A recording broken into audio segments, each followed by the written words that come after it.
दोस्तों नमस्कार। रोजगार विद स्कंद के इस यूट्यूब चैनल पर आप सभी का स्वागत है। जैसा कि आप सभी जानते हैं कि हमारे इस चैनल के माध्यम से आपको रोजगार संबंधित सारी जानकारियां सबसे पहले सबसे फास्ट दी जाती हैं। साथ ही साथ उस वैकेंसी से संबंधित जो भी सिलेबस होता है उसका पूरा विश्लेषण इस चैनल पर आपको मिलता है।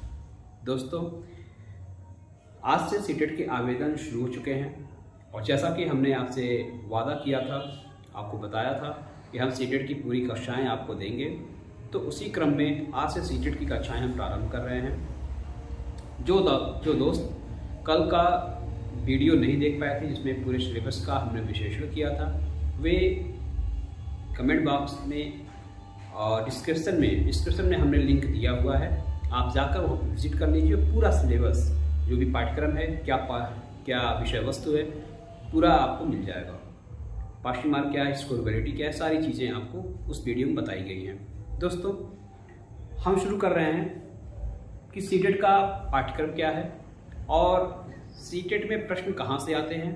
पूरे सिलेबस को सबसे पहले हम समझेंगे और उसके बाद आज एक महत्वपूर्ण टॉपिक हम पढ़ कर जाएंगे, इसलिए सेशन के अंत तक जरूर बने रहें। और आज बहुत ही महत्वपूर्ण टॉपिक आपकी शुरू होने वाली है, तो दोस्तों पूरी तरह से सेशन में बने रहें और नोटपैड और पे यानी कॉपी और कलम लेकर जरूर बैठ जाएं। आपको पूरी जानकारी, पूरी बातें बताई जाएंगी, क्योंकि हम चाहते हैं सबसे पहले आपको सिलेबस का समझ हो जाए, और जब आप सिलेबस का समझ आपको हो जाएगा, निश्चित रूप से सीटेट बहुत ही आसान तरीके से और फर्स्ट अटेम्प्ट में ही आप इसे क्रैक कर सकते हैं। इसलिए सिलेबस को समझे। सिर्फ 2 से 3 मिनट लगेगा, हम सिलेबस आपको समझा देते हैं, फिर आज का पार्ट शुरू करते हैं। आज की जो टॉपिक है उसको शुरू करते हैं। देखिए दोस्तों, सीटेट में 5 विषयों में परीक्षाएं होती हैं: बाल विकास एवं शिक्षणविद, उसके बाद भाषा फर्स्ट, भाषा सेकेंड, गणित और पर्यावरण अध्ययन। हमें इस 5 विषय में सारी बातें कल के वीडियो में बताई हुई हैं, आप उसे देख सकते हैं। 5 विषय मिलाकर 30 प्रश्न आते हैं और 30 प्रश्न एक नंबर के होते हैं, यानी हर एक विषय से आपको 30 नंबर मिलने हैं और 5 विषय मिलाकर आपको 150 नंबर मिलने होते हैं। अब 150 नंबर के लिए हमें कैसी मेहनत करनी है और वहाँ से हम कैसे अधिक से अधिक अंक प्राप्त कर सकते हैं, यानी पासिंग मार्क जो 90 है और 82 है, उससे अधिक से अधिक, यानी हमारा टारगेट ये होना चाहिए कि हम 120 से 125 अंक अर्जित करने की क्षमता रखें। 120 से 125 अंक हम अर्जित करें। तो दोस्तों, हम इस बात को पूरी तरह से विस्तार से आपको बता रहे हैं, आप देखें। सबसे पहले हमारा जो पहला विषय है बाल विकास एवं अध्यापन। बाल विकास एवं अध्यापन में आपको 30 नंबर मिलने हैं। 30 नंबर का एक प्रश्न,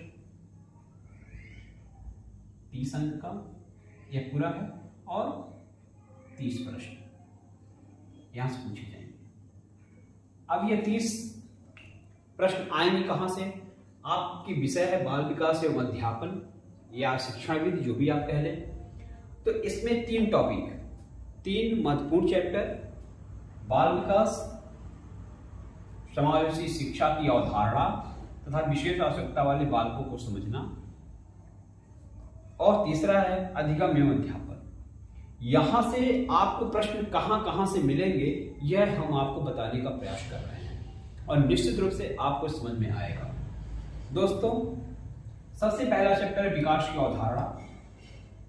बाल विकास में सबसे पहले हम विकास की अवधारणा पढ़ेंगे। विकास की अवधारणा का मतलब यह है कि बालक का जन्म होता है और जन्म से लेकर जीवन पर्यंत उसका विकास कैसे हो रहा है, इस बात को इस चैप्टर के माध्यम से समझा जाएगा। बालकों के विकास के सिद्धांत, जो बालक के विकास से संबंधित जो चीजें हैं उसको प्रभावित करने वाले कारक क्या हैं, योगदान देने वाले कारक क्या हैं, ये सारी बातें हम बालकों के विकास सिद्धांत वाले चैप्टर में पढ़ेंगे। दोस्तों, उसके बाद आनुवंशिकता और पर्यावरण प्रभाव, ये तीसरा चैप्टर है, आनुवंशिकता और पर्यावरण का प्रभाव। जैसा कि आप सभी जानते हैं, हमारे आप में या किसी भी आनुवंशिकता का पूरा प्रभाव होता है। यानी हम जिस परिवेश में रहते हैं, जिस माता पिता के द्वारा हमारा जन्म हुआ है, जिस परिवार में हम रहते हैं, जिस परिवार का हम हिस्सा हैं, वहाँ की आनुवंशिकता क्या है और उससे जो सिद्धांत, जो चीज़ें हमको मिल रही हैं, गॉड गिफ्टेड मिल रही हैं, परिवार से मिल रही हैं, वो हमें किस प्रकार प्रभावित करती हैं, पूरी चीज़ें हम इस चैप्टर में पढ़ेंगे। उसके बाद पर्यावरण का प्रभाव, पर्यावरण क्या है, ये सारी चीज़ें, यानी कि जिस वातावरण में आप रह रहे हैं उसका क्या आपके ऊपर प्रभाव पड़ता है, बालकों के ऊपर क्या प्रभाव पड़ता है, यहाँ पे बालकों के ऊपर, छात्रों के ऊपर, शिक्षार्थियों को क्या प्रभाव पड़ता है, ये सारी चीज़ें हम सीखेंगे। सामाजिकरण प्रक्रियाएं, बालक के समाजीकरण की क्या प्रक्रियाएं हैं, ये सारी चीज़ें हम इस चैप्टर में पढ़ेंगे कि बालक, जैसा कि कहा भी गया है, मनुष्य एक सामाजिक प्राणी है, तो उस सामाजिक प्रक्रिया उसकी क्या है, कैसे वो समाज में अपनी पहचान बनाता है, या समाज उसको स्वीकार किस तरह से करता है, ये सारी चीज़ें हम इस चैप्टर में पढ़ेंगे।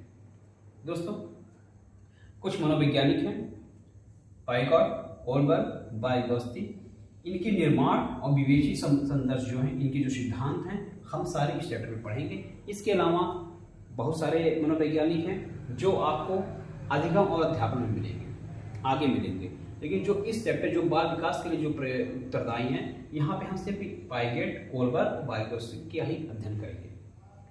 बाल केंद्रित प्रभावी प्रगामी शिक्षा की अवधारणा।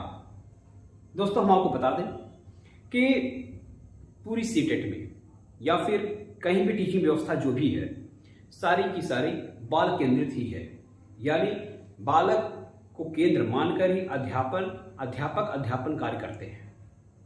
तो बालक को केंद्र मानकर ही अध्यापन कार्य किया जाता है, वही आपकी बाल केंद्रित शिक्षा है। और बाल केंद्रित शिक्षा को प्रभावित करने वाली कारक क्या है, वो कैसे प्रभावित होते हैं, उनकी प्रक्रियाएं क्या हैं, कि बाल केंद्रित शिक्षा में कि अध्यापक किस तरह से उनको बेहतर से बेहतर समझा सके, ये सारी बातें आप इस चैप्टर में पढ़ेंगे। और निश्चित रूप से इस चैप्टर से 1 या 2 प्रश्न हर वर्ष पूछे जाते हैं। इसके बाद अधिगम एवं मूल्यांकन। दोस्तों, ये बहुत ही इंपॉर्टेंट चैप्टर है, इस पे आप स्टार लगा लीजिए। अगर आप नोट पेन लेकर बैठे हुए हैं तो आप स्टार लगा लीजिए। इस चैप्टर से आपको 1 से 2 प्रश्न निश्चित रूप से देखने को मिलेंगे। मैं आज ही बता दे रहा हूं कि 1 से 2 प्रश्न आपको निश्चित रूप से यहाँ से देखने को मिलेंगे। हम आगे चैप्टर है समावेशी शिक्षा की अवधारणा तथा विशेष आवश्यकता वाले बालकों को समझना। समावेशी शिक्षा सीटेट का सबसे पसंदीदा चैप्टर है और यहाँ से आपको 2 से 3 प्रश्न निश्चित रूप से आने हैं। 2 से 3 प्रश्न निश्चित रूप से पूछे जाते हैं। और ये समावेशी शिक्षा की जो टॉपिक हैं, यानी जो इसके अंतर्गत जो चैप्टर हमको पढ़ने हैं, उसमें अधिगम संबंधी समस्याएं क्या हैं, कि बालक जब अधिगम करता है तो उसके अंदर, उसके बाद उसको क्या समस्याएं आती हैं उस दौरान, ये सारी चीज़ें आप इसमें सीखेंगे। इसके बाद मेधावी, सृजनशील एवं विशिष्ट प्रतिभावान शिक्षार्थियों की आवश्यकता को समझना, ये सारी बातें आप इस चैप्टर में पढ़ेंगे। हमारा तीसरा और सबसे महत्वपूर्ण चैप्टर जो टॉपिक जो है अधिगम एवं अध्यापन, यहाँ से भी 2 से 3 प्रश्न हर वर्ष पूछे जाते हैं। ये ऐसा 2011 से लेकर 2022 तक होता है। बोध एवं संवेदनाएं, प्रेरणा व अधिगम, और अधिगम में योगदान देने वाले कारक, कि अधिगम को जब हम बालक अधिगम करता है तो उसे कौन कौन से कारक योगदान देते हैं, ये सारी चीज़ें आपको इसमें मिलेंगी। दोस्तों, यह 3 टॉपिक है, बाल विकास, समावेशी शिक्षा और अधिगम एवं अध्यापन। ये 3 चैप्टर से ये इसके जो महत्वपूर्ण टॉपिक है, ये टॉपिक है और ये 3 चैप्टर हैं। इस चैप्टर से आपको निश्चित रूप से बहुत ही ज़्यादा प्रश्न देखने को मिलेंगे और सारी चीज़ें, पूरा आपको मनोविज्ञान पढ़ने में बहुत ही अल्प समय लगेगा और मुश्किल से 30 दिन में ये पूरा चैप्टर आपका खत्म हो जाएगा। और 30 में अगर आप 20+ नंबर पाते हैं तो बेस्ट है। इसके लिए हम प्रयासरत रहेंगे कि आपको 20+ नंबर जरूर मिले। आप इसका स्क्रीनशॉट भी ले सकते हैं। हम हट जा रहे हैं।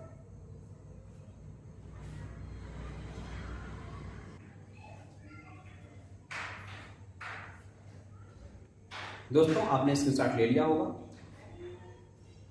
अब हम इसे इरेज कर रहे हैं, मिटा रहे हैं।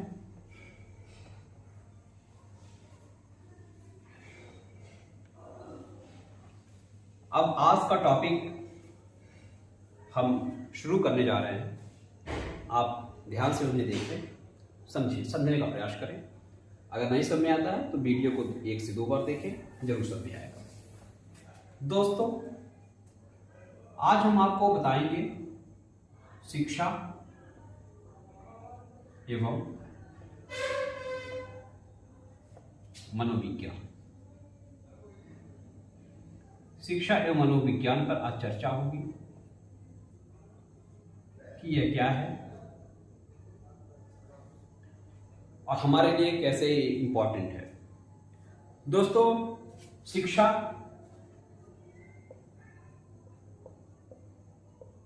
ये मनुष्य को मनुष्य बनाने वाली जो सबसे प्रारंभिक अवस्था है वो शिक्षा ही है। बालक जन्म से लेकर जीवन पर्यंत जो सीखता है वो शिक्षा ही है। दोस्तों शिक्षा शब्द लैटिन भाषा के शब्द एडुकेशन से बना हुआ है।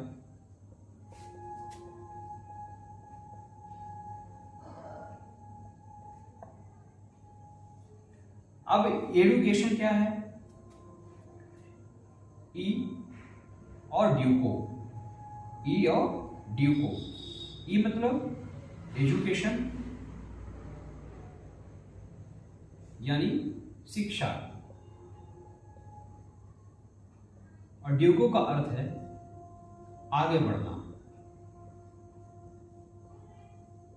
अर्थात एजुकेशन एक ऐसी प्रक्रिया है जिसके द्वारा बालक शिक्षार्थी आगे बढ़ता है, जिसके अध्ययन से वो आगे बढ़ता है, वो शिक्षा ही है। दोस्तों इसके अलावा शिक्षा संस्कृत भाषा के शब्द ना कहें धातु, संस्कृत भाषा के धातु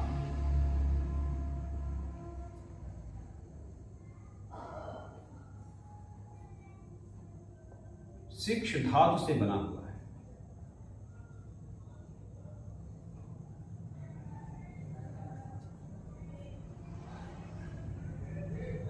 जिसका अर्थ है आगे बढ़ना।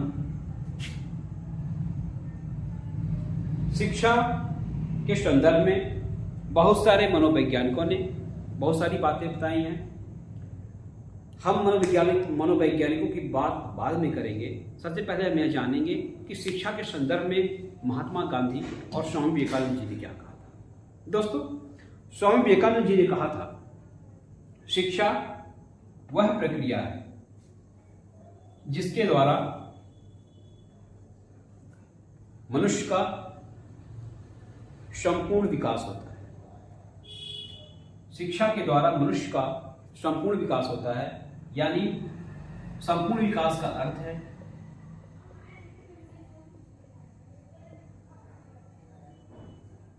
कि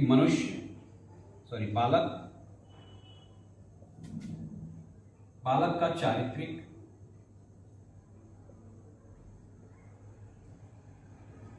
सामाजिक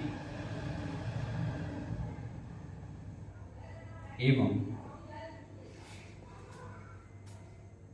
शारीरिक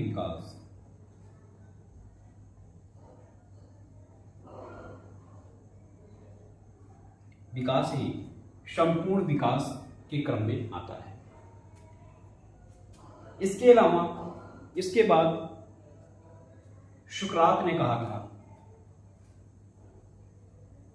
कि शिक्षा वह प्रक्रिया है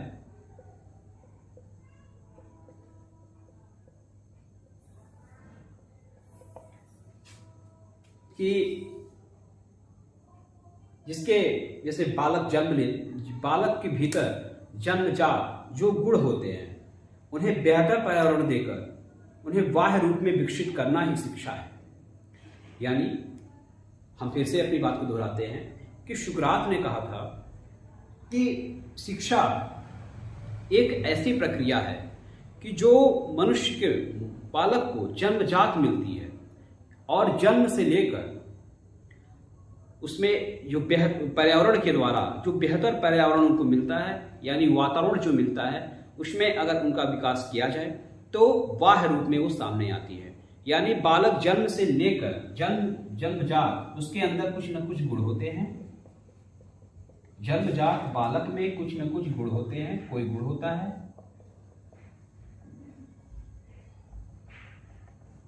उन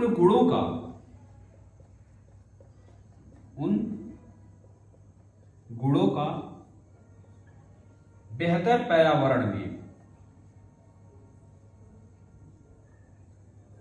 पर्यावरण आप कह सकते हैं वातावरण, बेहतर वातावरण में उनका विकास करके उन्हें बाह्य रूप में सामने लाया जाता है। यह सॉक्रेटिस यानी सुकरात ने कहा था।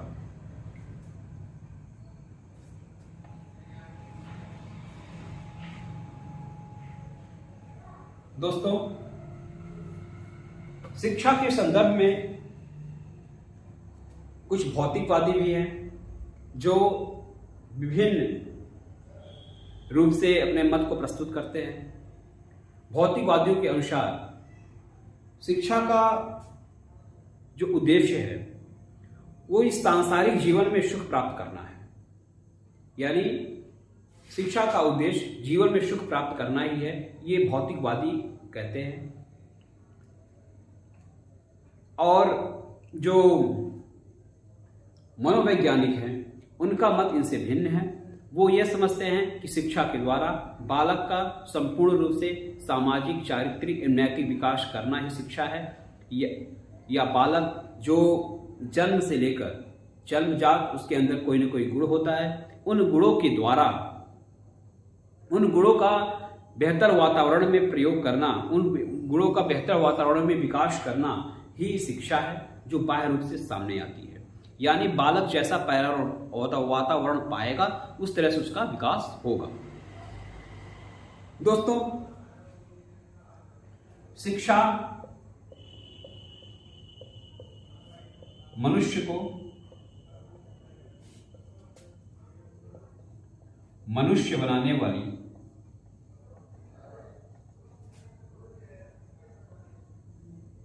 सबसे महत्वपूर्ण प्रक्रिया है, सबसे महत्वपूर्ण अंग है।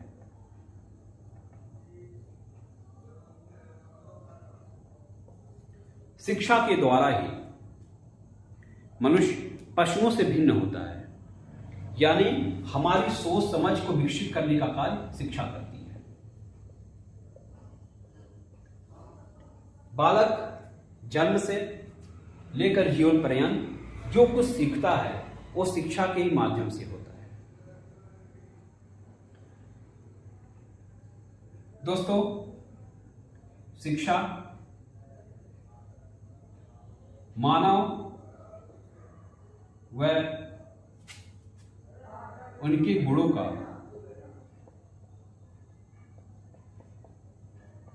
विकास करने की प्रक्रिया है।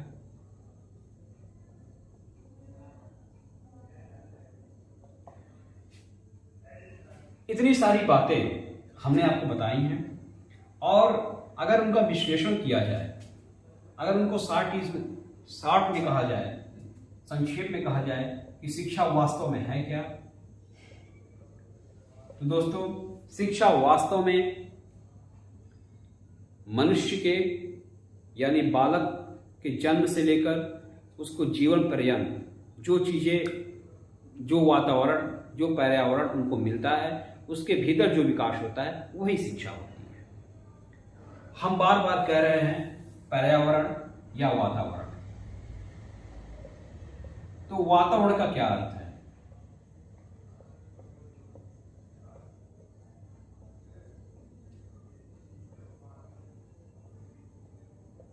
वातावरण का अर्थ यह है कि आप जिस परिवेश में रहते हैं, आपके आसपास जो चीज़ें हैं वो क्या हैं, कैसी हैं, ये आपके वातावरण, ये आप पर निर्भर करती है। यानी जैसा आपका परिवेश होगा उसी प्रकार आपकी प्रक्रियाएं भी होंगी। यानी आप उसी के अनुसार आप विकास करेंगे। चाहे अगर आप चोरों की संगत में रहता है बालक तो चोरी सीखेगा, अगर अच्छे व्यक्तियों की संगत में रहता है तो अच्छी संगत सीखेगा। तो ये आपके वातावरण पर निर्भर करता है। दोस्तों, आशा है कि आपको आज का टॉपिक समझ में आया होगा और पूरी तरह से आप इसको समझ पाए होंगे। आगे की क्लासेस कल बताई जाएंगी। आगे की टॉपिक हमारा ये मनोविज्ञान और मनोवैज्ञानिक सिद्धांत, सारी चीज़ें कल आपको बताई जाएंगी। जहाँ पे आपको डाउट हो आप कमेंट बॉक्स में पूछ सकते हैं, तो आपके डाउट का पूरा क्लियरेंस किया जाएगा। नमस्कार।